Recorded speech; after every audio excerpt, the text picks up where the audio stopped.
What's going on, guys? Dan from SSG bringing you a Time Wizard deck profile. This time I'm profiling a deck that I took to my local Time Wizard event. The format was 2011, September 2011 Banlist, Pre-photon shockwave. So a lot of Tengu plants and Rescue Rabbit had not been printed yet. Keep that in mind as I'm going through the deck. And I took the tournament down, went 4-0, playing a Chaos Tengu variant that I worked on for the week leading up to the event. And this is what I came up with. We have the full 3 copies of Tour Guide, and Sangan, of course, one of the best opening plays in the format, leaving Sangan to search whatever you need on the following turn, as well as make some late-game Levier plays. Very powerful engine here. Then we have the full 3 copies of Reborn Tengu. This card really warped the format in a lot of different ways. Many of the trap cards were really bad in this format. Things like Bottomless Trap Hole, Compulsory, just kind of were pushed out of the format because people could just beat you down with Tengu while you're holding those cards. So standalone card, excellent, and if it lives on the following turn, you can make some really, really insane synchro plays without really committing much to the board. A really sticky card that can give you some value in a lot of different ways. I then elected to run 3 copies of Thunder King rai-oh. This is one of the first edits I made when looking back at the old deck list in this format. A lot of people playing 1 to 2 Thunder Kings for the Shonen Jumps or YCSs back then. I elected to just go straight up to 3. I think the card is just really powerful, as time has shown, and it matches up really well against Tour Guide Sangan, as well as Reborn Tengu itself. So overall, the card is really good, and opening it on turn 1 in the tournament was always amazing. I then stole a tech from the GOAT format by playing 3 copies of Thunder Dragon. This card allows you to thin out your deck, also gives you some hand fodder to discard for discard traps, which we'll get to in the trap lineup, and overall just thins out your deck. I think it's really good to thin out your deck to find these powerful one-off spells that were limited, and we'll get into those as well. Another thing I was surprised about with this card is how many times I used it in a wide variety of different ways. Trimming it, I tributed summoned it over a few times by sacrificing a Tengu to push for damage or to kill 2 dandelion tokens. I pitched both of them for Bryonic one time to make to clear a board and go for a game. I also enemy controlled my opponent's monsters and then tributed them for Thunder Dragon. And this card is just really, really interesting. I thought it provided the deck with a lot of different plays that it necessarily wouldn't have before, as well as thinning out the deck and just being a good card on its own. One thing to note is it's not very good against Thunder King. It does lose to Thunder King. You don't really get to search when Thunder King's in play. However, I think the upsides all the way down beat out the downside of being bad against Thunder King, because the card really did a lot more than I expected it to do. And this card traps are a big payoff for playing a card like this in your deck. We have a plant engine, of course. We have the lonefire, blow up bulb, spore, and dandelion. Most people elect to play Debris Dragon. I chose not to because I figured there would be a lot of Maxis and Veilers running around in this tournament. And it's something that I cut way back in the day. I just didn't really like Maxi and how it always gave my opponent 2 cards when I didn't really like Debris Dragon, rather, how it matched up against Maxi. Because I think it just always gave my opponent 2 cards, and like it never really gave me that like super explosive Black Rose or blow up play that I was looking for without giving my opponent some card advantage back. I think it does help you make powerful extra deck monsters like Trish and Orient Dragon, but I didn't really miss the Debris. I think these 4 really give you enough to make powerful synchro plays on their own with Tengu, and you can always have a lot of different avenues to find any level you need in your extra deck using just these 4 cards. So I elected to just not play the Debris Dragon, and this engine is obviously very, very powerful. I then have 1 copy of BLS and 1 copy of Chaos Sorcerer. A lot of people back in the day, they played the BLS. It was just a staple in many of the decks, whether it be agents or Tengu plants. As Tour Guide can help you set it up really early. But I like the Thunder Dragons thinning out the deck and getting more light in the grave for Chaos Sorcerer as well. I think Chaos Sorcerer is a really powerful card on its own, and it put in a lot of work having an additional boss monster in my deck. Very, very strong cards. I then ran 1 copy of Spirit Reaper. Any format that this card is good in, I try to play it. It just always proves to be better than you think it's going to be when you put it into your deck.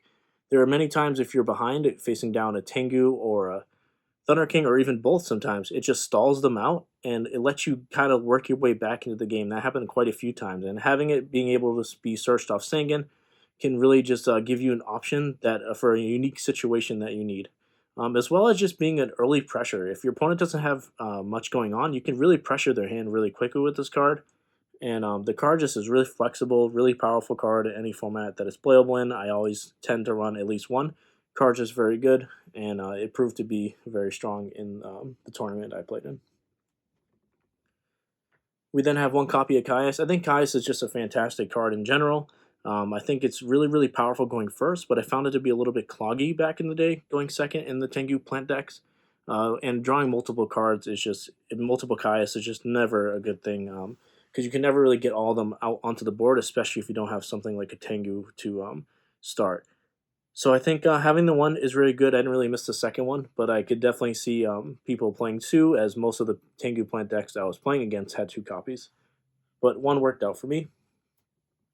And then, of course, we have Gorz. This is a card that's just extremely powerful, can win games on its own, and it's pretty interesting. Some of the people who were playing in our local tournament, they actually didn't play in this format, or even like know how to play around Gorz, or to watch out for Gorz in a situation where you can't beat it.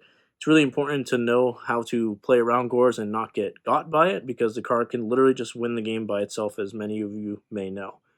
Card's extremely powerful and just wins games, so you gotta play it. We have two copies of Enemy Controller here. This card is just nasty in this deck. Whenever you have Enemy Controller in a deck where you can tribute off, whether it be Tengu or a Dandelion token, something that's basically free, you always can just do something nasty with this card. And the fact that it's also so flexible, can change the opponent's monster to defense position when you need to attack over it, something like a Thunder King. It's just an easy way to just do something when your deck needs to solve some sort of problem. Change something to defense, attack right over it. Or just get super creative with your synchro plays, sacrificing free fodder, taking their monsters, and then using your free tuners out of the graveyard to get rid of their plays. Really, really strong card that is so flexible, and whenever I play any sort of plant deck, I always try to at least run two copies. We have the trifecta, the trinity here of Heavy Storm, Dark Hole, and Monster Reborn. These cards are just extremely powerful, basically ultra stable in this format, so we have to run them. Then we have some extension cards here for the plant engine. We have Foolish Burial, Mind Control, as well as 1-for-1. These cards just kind of get your deck going. 1-for-1 is extremely broken with Dandelion in your hand, of course, discarding. But also with Thunder Dragon. I think having a Thunder Dragon for extra discard fodder, that was sort of one of the ideas behind Thunder Dragon. Having discard fodder for free, making your 1-for-1 not really have a cost, is really, really strong. But Mind Control, Foolish Burial, these cards just get things going and solve problems that your opponent has in play, whether it be taking their Thunder King and synchroning with it, or Foolish Burialing a Glow Up Bulb so you can bring it back and sack for Caius. There's a lot of different things these cards do to help your deck get to a position where it needs to be. We have one copy of Pot of Avarice. This card is just really good. It was limited to one in this format, so you only play one. If you ever have a Tengu floating and two in the graveyard, I mean, that's just broken. You just send them all back, start doing nasty stuff. This card is really funny because a lot of people were top decking this card in their event, and it was kind of a joke we were all having. There was one game I top decked it, my opponent top decked it in the following turn. Really, really swingy card that can just put really, really strong engines back.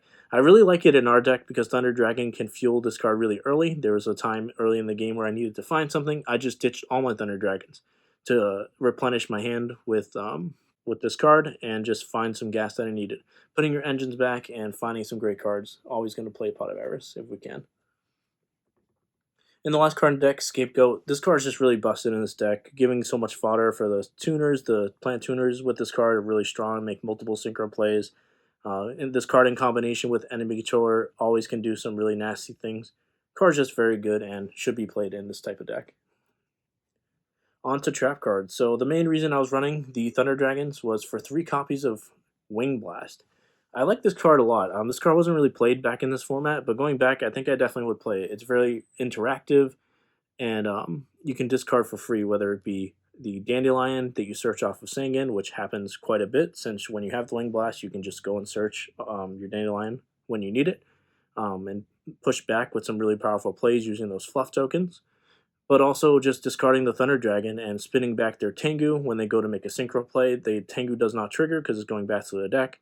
And then you can just run over their tuner and they kind of waste their Glow Bulb effect or their normal summon, to be frank. I think this card's just very good and really, really chainable, interactive, does a lot in a wide variety of different matchups. You can chain it to things like Skill Drain, Card's just very good and does a lot, and I think it's really powerful. And going back to this format, this is one of the first things I thought to play. We have 2 copies of Solemn Warning and the 1 copy of Solemn Judgement. Of course, we're going to play these cards just really strong. That's the Solemn Brigade of the format. Warning's just incredible. Stops everything. It's a great card. Not much to say about those. And then we have Torrential Tribute, really good in combination with Reborn Tengu as well as Tour Guide Sangan. Even a set Dandelion card can flip the tempo, get rid of their Thunder King, as well as go and make a play for yourself on the following turn. Really strong card. And the last card in the main deck is 1 copy of Trap Dustshoot. Card's just really broken. When you open it turn 1, especially when you have something like a Thunder King in play, it's just really bad for your opponent. Your winning percentage just like skyrockets, and the card's just extremely, extremely powerful. So we have to run it. I think it's really good. Sometimes you can side it out going second. I mean, it's really good. You also side it out against the trap decks that set all their back rows alongside a Starlight Road or a Solemn Judgment. But overall, this card's just an excellent card. Note, no maxis in the main deck, mainly because I wanted my deck to be as linear as possible. I think having a monster lineup that is as linear as possible is what's optimal. You know, I have a plant engine, I have a few one-ofs that I like, and I have the Thunder Dragons that are thinning out my deck, as well as the staple Tour Guide, Tengus, and Thunder King. So I want to be as linear as possible in game 1, and then make my side better for the plant matchup in game 2 or 3. But overall, I didn't miss the maxis in the main. I think they slowed my own deck down when I had them in the sided in. So yeah, that was the logic behind no maxi in the main. On to extra deck, we have pretty standard. We have Formula Synchron, we have Armor Your Arm, TG Hyper Librarian, Catastor, Brionac really, really, really broken with Thunder Dragon. Just super awesome. Free discards. You can have access to this card if you want it, basically whenever you want. Not whenever you want, but you can always sculpt a plan that can summon this card while you have the Thunder Dragons in hand. I even elected to play Orient Dragon as well, even though we're not playing the Debris Dragon, because you still have access to level 6, and it's really powerful effect when you do pull it off. Didn't summon it this time, but I think it's worth a side deck slot, an extra deck slot. Of course, still playing Black Rose. Card's is really, really, really good. Great comeback card. I elected to run 1 copy of Arcanite Magician. I like to play this in any of my plant synchro decks that have Chaos Sorcerer, because if you drop a Chaos Sorcerer, banish something, you can then like summon a Glow Up Bulb, for instance. Sink into this guy, pop 2 cards, and then you can even like bring back Glow Up Bulb and go into an 8. Card's just really, really fantastic. You can also make it with Hyper Librarian and Formula Synchron. So I think the card has a lot of, it's a big payoff for like a unique situation, but Chaos Sorcerer gives you that extra consistency of summoning this guy that I think the payoff is worth it, because it's a really powerful effect to pop 2 cards. We of course then have Stardust Dragon. Card's extremely strong when you get it out. Scrap Dragon, really broken in combination with your fluff tokens as well as your Reborn Tengus, can just push through a lot of damage while answering a board. Really strong card. Trishula, whenever you summon this, everyone knows it's just awesome. Card wins games, does so many things. If you can summon it, you probably should most of the time. And for the Tour Guide engine, we have 2 rank 3s, which are Levier and Leviathan. Levier really broken. Remove those plants with Spore, bring them back. Remove your Thunder King with Chaos Sorcerer, summon it back later in the game. And Leviathan, just a great beat stick. Baits out the Thunder King negate if you have to deal with that. Card's really good. Overall, these cards are pretty strong. And then we have Utopia as a generic rank 4 if you have to take your opponent's Reborn Tengu and deny them the value or the follow-up play. And then we have 1 Roach for the Agent deck. Just making it, trying to lock them out of a game in the mid-game could be really good if you have a read on their hand, being mostly Hyperions and boss monsters. And on to the side deck. Side deck here, we have 3 copies of Max C in the sideboard because we didn't main them. I liked them in the side. I didn't really miss them in game 1. I thought my deck was really linear, and the extra traps with the 3 Wing Blasts really kept the Plant Tengu decks in check, I thought. Max C is really good, but I think some hands where you draw multiple or just the wrong combination of cards, it can slow you down. So I decided to go with the sideboard, and I was lucky I chose that because I also played 2 decks where Maxi wasn't that good against. A deck like Dark Worlds or TGs, which are the 2 matchups I played alongside the 2 Tengu mirrors I played. It's not very good against Dark World or TG, so I think just having the 3 in the sideboard kind of helped my deck's consistency overall, and it ended up working out. I don't know if it's correct, going back, playing this format. I'm sure most people are just going to end up citing some number of maxis, but I just wanted to try this out, and it ended up working out for me. We then have 2 copies of Cyber Dragon. This card is just really good. I think it's obviously good for against the machine decks. You can just summon it and contact fuse into Chimera Tech. But it's also just good in the plant matchup going second. Just into a Thunder King, you can bait out the Thunder King negate, or just into a Tengu. Just summon this and start beating down. Card's really good going second, and I think just a 2100 free summon is just good in these older type formats, and it's proved to be pretty good for me. We have the 2 copies of Doom Caliber Knight. This card's just really good. I always liked Doom Caliber back in the day. I always sided 1 to 2 copies. I even mained one at some points back in the day. I think the card's really good. I like how it interacts with a lot of the plant cards, whether it be Sangan off Tour Guide or even negating Tour Guide itself. It also stops Dandelion effects from going off. It stops Debris Dragon. It attacks over Tengu and negates that. Overall, I think it's just really good. I also think it's pretty decent on an open board. I think a lot of people get distracted by the fact your opponent can maxi or Doom Caliber Knight and then stop what you're trying and just get rid of it. But then they have like 1 less maxi in their hand, and then you can push with your Tengu and Synchro plays. So overall, I think the card's really good, and I always liked it in this format. We also have 1 copy of Breaker. It's just a good card. It's really good against the control decks. It's good against plants. It's a 1900 stick if you don't end up popping anything. But a lot of times it's just a +1. It can all bait out warnings. Sometimes they don't want to warning it, and you get to gamble and try to hit one of their 2 back rows and maybe hit the warning. But sometimes it gets you a +1. Sometimes it's beating down for 19, and Thunder King has to crash with it. Overall, card's just solid. I like it in the sideboard, especially against like TG or Dark World decks where you just want extra spot removal for those problematic spell and trap cards. And then I have another copy of Spirit Reaper. Again, Spirit Reaper is just really, really good. I think you want to slow the game down a lot of times in the games 2 and 3, and Spirit Reaper just does that job. It just overperforms every time, and it was excellent. Every time I sided the second one in, I saw it more often. I put a lot of pressure in the early game, and also slowed the game down when I was behind. Card's just really good, flexible, lets you play a unique style of game when that card is in play, where you can kind of like make a lot of micro decisions to try to edge the game into a favorable position. And I think Spirit Reaper is really good at complicating the game as well as just slowing it down to a complete halt. And I think it's a very, very unique and flexible card. And having it be at 3 in this format, I think is really good. I ended up playing 1 in the main, 1 on the side, and it worked out a lot for me. One thing to note, we have 5 kind of generic monsters here that are just good.